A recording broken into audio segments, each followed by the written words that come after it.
Sponsored by देशको मेरुदण्ड Jagdamba steel. Score the real goal खेल्नु भयो त? वाई ज्ञान ज्योति पुस्तकालय। LG refrigerator, let's create wonderful health. Vimto, seriously mixed up fruit. साखा TMT फलामे छाड छाड छाड। लंका सिमेन्ट सुरक्षाको प्रत्याभूति। सगरमाथा सिमेन्ट जुनी जुनीलाई सबैको विश्वास केवल विश्वकर्मा सिमेन्ट।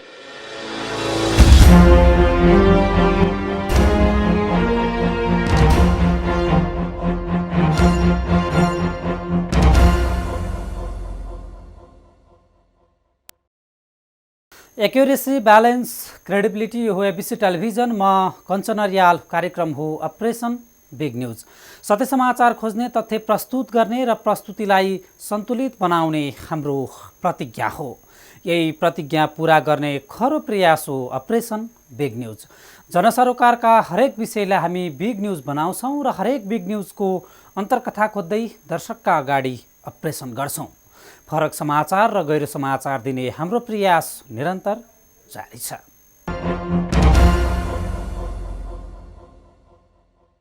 दर्शकबिन 18औं सार्क शिखर सम्मेलनको तयारीलाई सरकारले तीव्रता दिएको छ। झन्डै अघिल्लो सार्क सम्मेलनपछि सरसफाई नभएका काठमाडौँका सडकलाई सफा बनाउन थालिएको छ। बिग्रिएका भत्किएका सडकलाई कालोपत्रे गर्न थालिएको छ।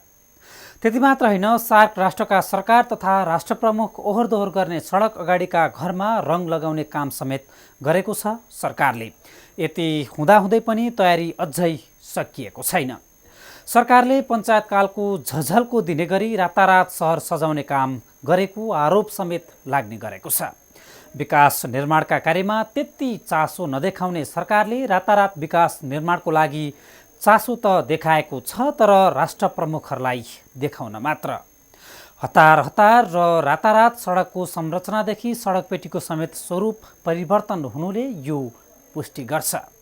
सार्कको तयारीका लागि भइरहेको नौटङ्की कति दिन टिक्ने हो, यस प्रश्नको जवाब स्वयं सरकारसँग पनि छैन। यता सरकार सार्कका लागि सबै तयारी पूरा गरेको दाबी गर्छ। सरकारका मन्त्रीहरू सार्क सम्मेलन स्थलदेखि राष्ट्र प्रमुख तथा सरकार प्रमुखलाई बसोबासका लागि मिलाइएका होटलहरूको समेत अवलोकन गर्दै भन्छन् तयारी सबै पुरा भयो। तर लाजमर्दो कुरा, सम्मेलन आयोजना स्थल राष्ट्रिय सभागृह समेत पूर्ण रूपमा तयार भएको छैन। र 18औं सार्क सम्मेलनको तयारीको कथा आजको बिग न्यूजमा।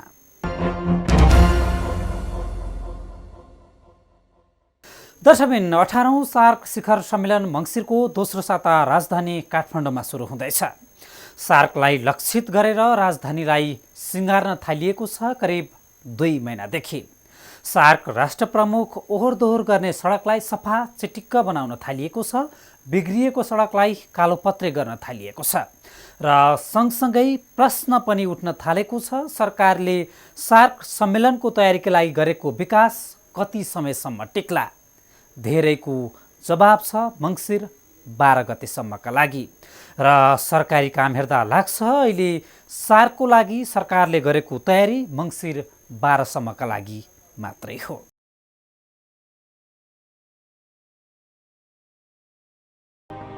अठारौं सार्क शिखर सम्मेलन सङ्घारमै आइपुग्दा सरकारी तयारी सुस्त छ।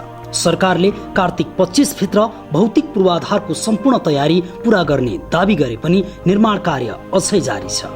यतिसम्म कि सार्क आयोजना स्थल सभागृह नै तयार भएको छैन। सरकारी काम कहिले जाला घाम भन्ने मानसिकताका कारण काम पूरा नभएको हो।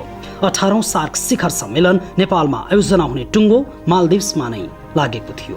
आयोजकको हैसियतले सम्मेलनका लागि पहिलादेखि नै तयारी गर्नु पर्थ्यो, तर विडम्बना सार्क सम्मेलनका लागि करिब 2 महिना अघिबाटै तयारी सुरु गरियो र त्यसको प्रभाव सम्मेलन दैलोमै आइसक्दा पनि पूर्वाधार निर्माणको कार्य अधुरै रहे। त्यसो त यसअघि नेपालले तेस्रो र 11औं सार्क सम्मेलनको आयोजना गरिसकेको छ। दुई पटक सार्क शिखर सम्मेलन आयोजना गरिसकेको नेपालले अनुभव नभएका कारण पूर्वाधार निर्माणमा ढिलाइ भयो भनेर बस्ने ठाउँ छैन। सम्मेलनको आयोजना गर्न पाउनु नेपालका लागि अवसर हो, तर नेपाल सरकारले सार्क सम्मेलनको तयारीलाई विदेशी राष्ट्र प्रमुखको आँखामा छारो हाल्ने प्रयास गरेको देखिन्छ। हतारको काम लतपत भने जस्तै भएको छ अहिले सार्क सम्मेलनको तयारी। दुर्भाग्य त के भने हामीसँग अन्तर्राष्ट्रिय स्तरको सभा सम्मेलनका लागि एउटा सुविधा सम्पन्न सेमिनार हल समेत छैन। 2044 सालमा आयोजना भएको सार्क सम्मेलनमा कमलादीको प्रज्ञा भवनलाई सम्मेलन केन्द्रको रूपमा प्रयोग गरिएको थियो। दोस्रो पटक 11औं सार्क सम्मेलन अन्तर्राष्ट्रिय सम्मेलन केन्द्रमा आयोजना गरिएको थियो र मङ्सिर दोस्रो साता हुने सम्मेलनका लागि राष्ट्रिय सभागृहलाई रोजेको छ सरकारले। जीर्ण अवस्थामा रहेको भवन कार्य मर्मतका लागि तीव्र गतिमा काम भए पनि तयार भइसकेको छैन। सार्क सम्मेलनको तयारीका क्रममा सहसचिव स्तरीय वार्ता मङ्सिर 6 देखि सुरु हुँदैछ। दक्षिण एसियाका 8 राष्ट्र सहभागी सार्क सम्मेलन अन्तर्राष्ट्रिय प्रतिष्ठासँग जोडिएको विषय हो। तर मुख्य कार्यक्रम स्थल नै हतारमा तयार पार्दा विभिन्न समस्या र कमजोरी देखिएका छन्। सार्कका सदस्य राष्ट्रबाट आउने राष्ट्राध्यक्ष तथा सरकार प्रमुखलाई सवारी साधनको व्यवस्था समेत आफै गर्न नसक्ने लाजमर्दो अवस्था छ। पाहुनाको स्वागत सत्कार र यथोचित आतिथ्य आयोजकका हिसाबले नेपालको जिम्मेवारी हो। सुरक्षा र आतिथ्यका सबै खाली र प्रभावकारी अवस्थामा चुक्दा आयोजक राष्ट्र नेपालको साख गिरेको विश्लेषण गर्न थालिएको छ। क्षेत्रीय सद्भाव र सहकार्य प्रगाढ बनाउने लक्ष्यका साथ स्थापित सार्कले आफ्नो औचित्य पुष्टि गर्न नसकेको प्रश्न उठिरहँदा सार्कको 18औं संस्करण सुरु हुँदैछ। आयोजकको हैसियतमा नेपालले सबै तयारी पूरा गर्नुपर्ने हो, तर सरकारले गरिरहेको तयारी विदेशीलाई देखाउने मात्र जस्तो देखिन्छ। अन्य राष्ट्रका प्रमुख नेपालको बारेमा जानकार नै नभए जस्तो गरी। क्यामेरा पर्सन रूपक कोइरालाका साथ एबीसी रिपोर्टर बीपी।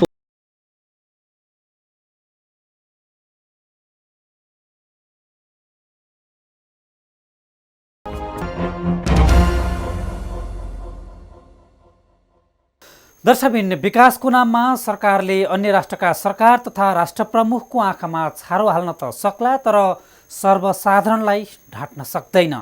अरू समयमा विकासको नाममा सिनको समेत नभाँच्ने सरकारले पञ्चायतको झझल्को आउने गरी विकास निर्माणको काम गरिरहेको छ।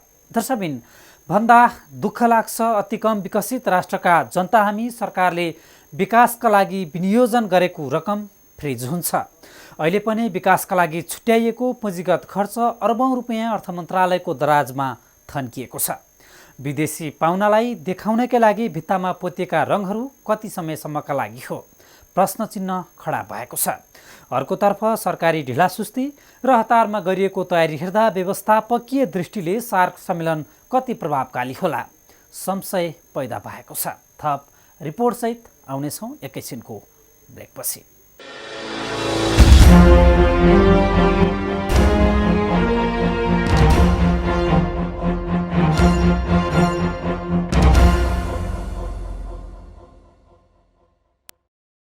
दर्शकबिन, सरकारले सार्क सम्मेलनको सम्पूर्ण तयारी पूरा गरेको दाबी गरे पनि व्यवस्थापिका संसद अन्तर्गतको अन्तर्राष्ट्रिय सम्बन्ध तथा श्रम समितिले सार्क तयारी अनुगमनका लागि एउटा समिति गठन गर्यो।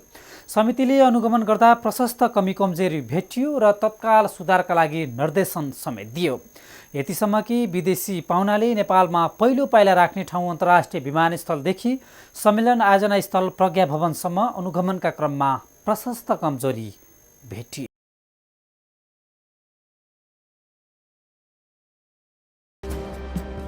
सार्क राष्ट्रका राष्ट्र प्रमुख तथा सरकार प्रमुखले पहिलो पाइला टेक्ने ठाउँ हो अन्तर्राष्ट्रिय विमानस्थल। तर हाम्रो दुर्दशा विमानस्थलबाटै सुरु हुन्छ। देशमा भएको एकमात्र विमानस्थल बारेमा सफा, सुग्घर र व्यवस्थित हुनुपर्ने हो। विडम्बना, नेपालको विमानस्थलमा जहाज अवतरण भएपछि गन्ध आउन थाल्छ, जताततै फोहोर छ। सार्क प्रमुखलाई देखाउन हतार हतार रङ रोगन गर्ने कार्यले तीव्रता पाए पनि विमानस्थलमा अझै रङ रोगन गर्न बाँकी छ। अझ विशिष्ट अतिथि कक्षको हालत पनि उस्तै छ। वर्षौंदेखिको पुरानो राष्ट्रिय झण्डाले काम चलाइएको छ। कक्ष वरिपरिको अवस्था निकै फोहोर छ। सम्मेलन आउन एक हप्ता पनि बाँकी नहुँदा अन्तर्राष्ट्रिय विमानस्थलको हालत यस्तो छ भने अन्यत्रको के होला? काम भएका ठाउँहरूमा पनि कमजोरी प्रशस्तै भेटिन्छन्। सार्क सम्मेलनको तयारीका सन्दर्भमा अन्तर्राष्ट्रिय सम्बन्ध तथा श्रम समितिले गठन गरेको उपसमितिले अनुगमन पनि गर्यो। अनुगमनका क्रममा विमानस्थल र राष्ट्रिय सभागृहमा थुप्रै त्रुटिहरू फेला पर्यो। अन्तर्राष्ट्रिय विमानस्थलमा विशिष्ट अतिथिहरू र अतिथिहरूको आगमन हुने स्थान वरपर फोहोर मात्र होइन, राष्ट्रिय झण्डा पनि पुरानो राखिएको र सरसफाई नगरेको भेटियो।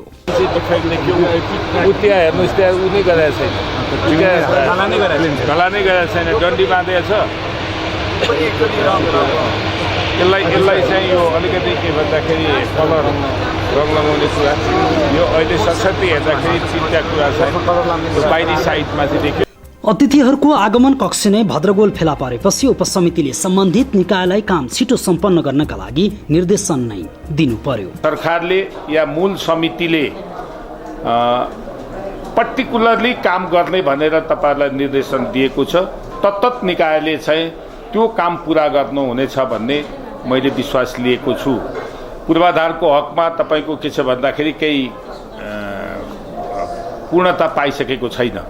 त्यसका निम्ति पनि तपाईको के छ भन्दाखेरि यतापट्टि पनि ध्यान जाओस् भन्ने मैले ठानेको छु र हाम्रो सम्पूर्ण साथीहरूले सभासद साथीहरूले तपाईहरुलाई जे सुझाव दिनु भएको छ यो कमी कमजोरीहरू यसलाई पूरा गर्नुपर्छ भनेर जे यो टिमले अथवा यो समितिले हामीले तपाईहरुलाई यो तत्त निकायलाई हामीले जो सुझाव तपाईहरुलाई दिएका छौं र हामीले निरीक्षण गरेका छौं त्यसमा चाहिँ अत्यन्तै संवेदनशीलका साथ यो राष्ट्रको गरिमा बचाउन, राष्ट्रको प्रतिष्ठा बचाउन र यो सार्क सम्मेलनलाई चाहिँ पूर्ण सफल बनाउनका निम्ति हामी सबै आफ्नो तहबाट चाहिँ सहयोग हुनेछ भन्ने मैले विश्वास लिएको छु। अन्तर्राष्ट्रिय विमानस्थलमा मात्र होइन, सम्मेलन आयोजना हल, राष्ट्रिय सभागृहमा पनि प्रशस्तै त्रुटि भेटिएका छन्।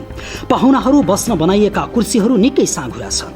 विदेशी पाहुना बस्ने कुर्सी नै साँघुरो भएपछि सर्वत्र आलोचना भइरहेको छ। अनुगमन समितिले समेत कुर्सी परिवर्तन गर्न निर्देशन दिएको छ। बेलामा बुद्धि नपुर्याउँदा कुर्सीका लागि दोहोरो खर्च हुने भएको छ। त्यसकारणले अहिले कन्स्ट्रक्सनकै फेजमा हामीले पायौं र कतिपय कन्स्ट्रक्सनहरूको डिजाइनै विशेषतः अहिले यो भेन्यूको भवनको हेर्दाखेरि जुन ठाउँमा हाम्रो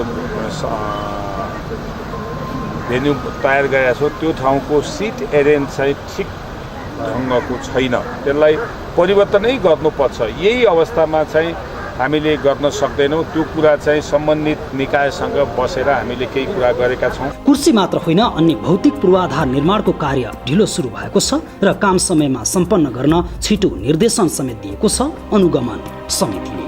र अन्य कुराहरूको हकमा अब बाहिरको परिसर चाहिँ अझै पनि पूर्णता जे जस्तो बनाउनु पर्ने हो त्यो बनाइसकेको अवस्था देखिँदैन र उहाँहरूले हामीलाई भन्नुभएको छ के भन्दाखेरि हामीले चाहिँ समयभित्र उहाँहरूले बटम लाइन चाहिँ हाम्रो चाहिँ 25 गते दिए पनि र अझै पनि हामीले के अरे पुरा काम पुरा भएको पाएनौँ र केही समयभित्र चाहिँ यो के अरे चाँडोभन्दा चाँडो यो 2-3 दिनभित्रमा चाहिँ हामीले पुरा गर्छौँ भन्ने वचन दिनुभएको छ।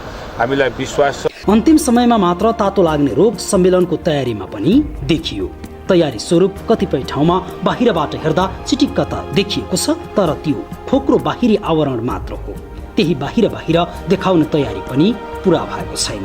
क्यामेरा पर्सन रूपक कोइरालाका साथ ABC reporter BP Pokharel, Kathmandu.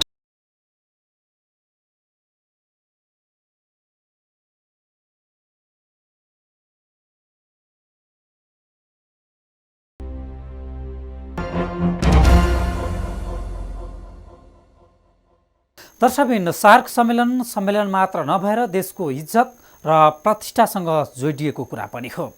भनिन्छ इज्जत छुरीको धारमा अडिएको हुन्छ। सामान्यभन्दा सामान्य कुरामा ध्यान दिन नसक्दा पनि भोलि विदेशीले कुरा काट्ने बाटो बन्न सक्छ। यसतर्फ सरकार गम्भीर हुनुपर्छ। त्यसैले करिब 1 हप्ताको समय बाँकी रहेकाले सम्मेलनको तयारीमा देखिएका कमीकमजोरी हटाउन सरकारले ध्यान दिनु जरुरी छ। हामी थप रिपोर्टसहित आउनेछौँ एकैछिनको ब्रेकपछि।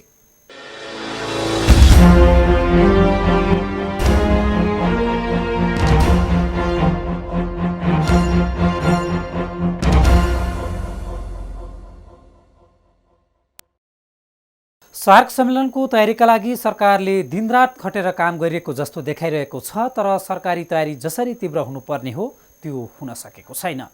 सार्क सम्मेलनको मिति 2 वर्ष अगाडि नै जुरे पनि सरकारले सम्मेलनको मितिभन्दा करिब 2 महिना अगाडिबाट काम थाल्नुले सरकारी लाचारीपन प्रष्ट देखिएको छ। हतारमा गरिने कामले भौतिक संरचना निर्माणदेखि आन्तरिक तयारी समेतलाई कमजोर बनाइदिएको छ। दक्षिण एसियाली क्षेत्रीय सहयोग संगठन सार्कको अन्तिम तयारीमा छ मुलुक। यति बेला सम्मेलनको तयारीका लागि यति धेरै हतारो छ कि सरकारी अधिकारीहरूलाई भ्याइ नभ्याइ छ। मानौ सार्क शिखर सम्मेलनको घोषणा 1-2 महिना अघि भएको हो र यो हतारो यति थोरै समय सीमा भित्रको हो। त्यो पटक्कै होइन। सार्क शिखर सम्मेलन गर्ने टुङ्गो 2 वर्ष अघि नै लागेको थियो, तर सम्मेलनका लागि तयारी भने 2 महिना अघिबाट मात्र गर्न थालियो। हतारको काम लतपत भने जस्तै अहिले सार्कको तयारी पनि त्यस्तै देखिन्छ। राजधानीमा सार्क राष्ट्रका प्रमुख तथा सरकार प्रमुखहरूको मुख्य आगमन स्थल त्रिभुवन विमानस्थल, सार्कका प्रमुखहरू आवत जावत गर्न लक्षित सडक खण्ड तथा सभास्थल र पार्टी दिने स्थान, सिंहदरबार भित्रको ग्यालरी बैठक, राष्ट्रिय सभागृहमा आवरणमा धेरै काम त भएको छ, तर गहिरिएर देख्ने जो कोहीलाई पनि चित्तै बुझ्दैन। त्यस्तै निष्कर्ष निकालेको छ व्यवस्थापिका संसद अन्तर्गतको अन्तर्राष्ट्रिय सम्बन्ध तथा श्रम समितिले पनि। अनुगमनपछि मुख्य स्थलहरू अशोभनीय र अव्यवस्थित रहेको भन्दै सरकारवालाको ध्यान आकर्षण गराएको बताउँछन् समितिका सभापति प्रभु शाह। त्यसरी भइरहेछ किनकि सरकारकै जवाबदेहिताको कुरा छ। सरकार कतिको जवाबदेही छ अहिले मैले हेर्दा उहाँहरूकै समन्वय छैन। हामीलाई भनिएको छ स्वागतदेखि लिएर यो एयरपोर्ट ओसार पसारसम्मको एउटा समिति छ अरे, सरसफाई र यो सजावटको अर्को छ अरे, भने जस्तै यो भौतिक सडकको र भौतिक पूर्वाधारको तयारीको अलग छ अरे। तर जसरी एयरपोर्टको हामी त्यहाँको महानिर्देशकसँग कुरा गर्दा इबोलाको कर्मचारी किन इबोला जो रोगको नियन्त्रणको लागि त्यहाँ डेस्क राखिएको छ, त्यहाँ कर्मचारी जनशक्ति नै छैन। जम्मा 2 जना, त्यो पनि दिनभरिमा 2 जनाले कति भ्याउँछ, त्यो पनि एउटा अनुपस्थित नै देखिएको थियो त्यो दिन। भनिसकेपछि यो किन यसमा सुधार गर भन्दा हाम्रो जिम्मेवारीमा छैन, यो त स्वास्थ्य मन्त्रालय भन्नुहुन्छ। त्यहाँ अब सुरक्षाको कुरा गर्दा हाम्रो होइन, यो त गृह मन्त्रालय भन्नुहुन्छ। कुनै यस्ता जो आफूबाट पन्छिने एक ठाउँमा त सबै निकाय हुने र यो सबै निकायको एकीकृत पहलको पनि अभाव देखिन्छ। र यसमा हामी यसको सदस्य सचिव अहिले परराष्ट्र सचिव हुनुहुन्छ, उहाँले पनि यो एकीकृत किन भएन भने उहाँले नै परराष्ट्र मन्त्रीले नै हामीले भनेको अलिकति तत्त निकाले तपाईँहरूले पनि बोलाएर जवाबदेही बनाइदिनु भयो भने त्यो भनेको त लाचारी पनि हुने। एकीकृत पहल नपुगेर उहाँले त्यसरी भन्नु, तर जसले नेतृत्व गरिरहेछ मूल समितिकै त्यो मन्त्रालयले त मैले जवाबदेही हुन्छु भन्नुको सट्टा अब मेरोले पुगेन, अब तपाईँहरूले अलग निकाले बोलाएर छलफल गरिदिनु भन्नु भनेकै यो लाचारीपनको एउटा प्रमाण। अझै सार्क सम्मेलन स्थल राष्ट्रिय सभागृहभित्र महँगा मूल्यको लगानीमा सजाइएका कुर्सीहरू हेर्ने हो भने निकै पट्यार लाग्दछन्। एक कुर्सीमा अतिथि बसिरहेको अवस्थामा बसेका अतिथि उठी अर्कोलाई बाटो दिनुपर्ने रूपमा कुर्सीको स्थान मिलाइएकाले समस्या भएको छ। समितिले कुर्सीहरूको पुनः व्यवस्थापन गर्न निर्देशन दिएको छ। मंगलबार मात्रै उपप्रधानमन्त्री एवं स्थानीय विकास मन्त्री प्रकाशमान सिंहले आफै पनि सभागृह र आसपासको क्षेत्रको निरीक्षण गरेका थिए। सम्मेलन तयारीका लागि भन्दै सरकारले अर्बौं खर्च गरे पनि खर्च अनुरूपको काम नभएकोमा समिति निकै चिन्तित छ। पटक सरकारवालालाई निर्देशन दिँदा समेत काम चित्त बुझ्दो नभएको भन्दै कुर्सीको व्यवस्थापनमा पुनः परिवर्तन गर्न सरकारवालालाई निर्देशन दिएको शाहले बताए।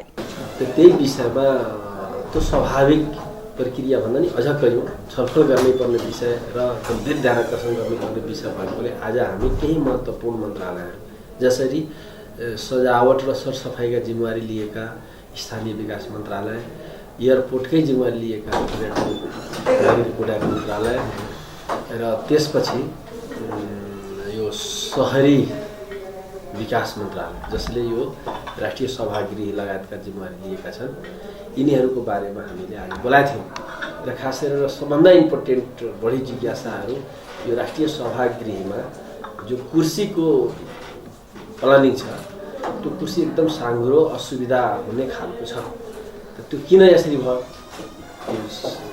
एक त एयरपोर्टमा छिर्दैमा त्यहाँको सरसफाइ, त्यहाँको इम्प्रेसनले एउटा इम्प्रेसन दिन्छ भने फेरि कार्यक्रमको सार त घन्टौँ बस्ने त कुर्सीमा हो, जो राष्ट्रिय सभागृहमा हो भने त्यहाँ कष्टपूर्ण हो भने त यो देशकै इमेजको प्रश्न हुन्छ। आउने हाम्रा अतिथिहरूलाई एकदम अप्ठ्यारो फिलिङ हुने र कहिले नबिर्सिने गरी त बनाइदिनु भएन। एकदम कहिले नबिर्सिने सकारात्मक इम्प्रेसन दिनुपर्छ, नकारात्मक नबिर्सिने बनाउनु हुँदैन भन्ने त्यहाँ आकर्षण बोलाएको थियौँ र उहाँहरूले हामीले बुझेअनुसार इन्जिनियरिङ प्लान अनुसार यो कुर्सी ठिकै हो भने जस्तो भन्नुभयो।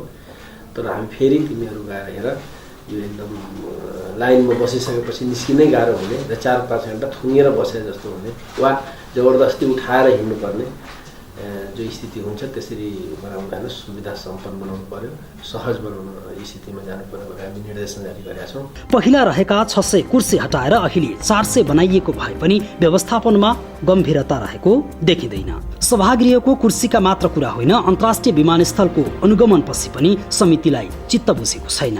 सरकारले निर्माणको एक थरी रिपोर्ट पेश गरेको भए पनि सम्बन्धित स्थलमा अर्कै रूपमा काम भएको पाइएको छ। त्रिभुवन अन्तर्राष्ट्रिय विमानस्थल अझै पनि फोहोर र अव्यवस्थित देखिन्छ। सार्कका नाममा भौतिक संरचनाहरू निर्माण गर्दा या पुनर्निर्माण गर्दा सरकारी अधिकारीहरूबाट काम चलाउ काम गरेर उम्काउने नियत देखिएको छ। यसको प्रभाव सार्क सम्मेलन पछिको केही समयमा नै थाहा लाग्नेछ। क्यामेरा पर्सन लाला गुरुङका साथ एबिसी रिपोर्टर इमन पौडेल र बिपी पोखरेल, काठमाडौँ।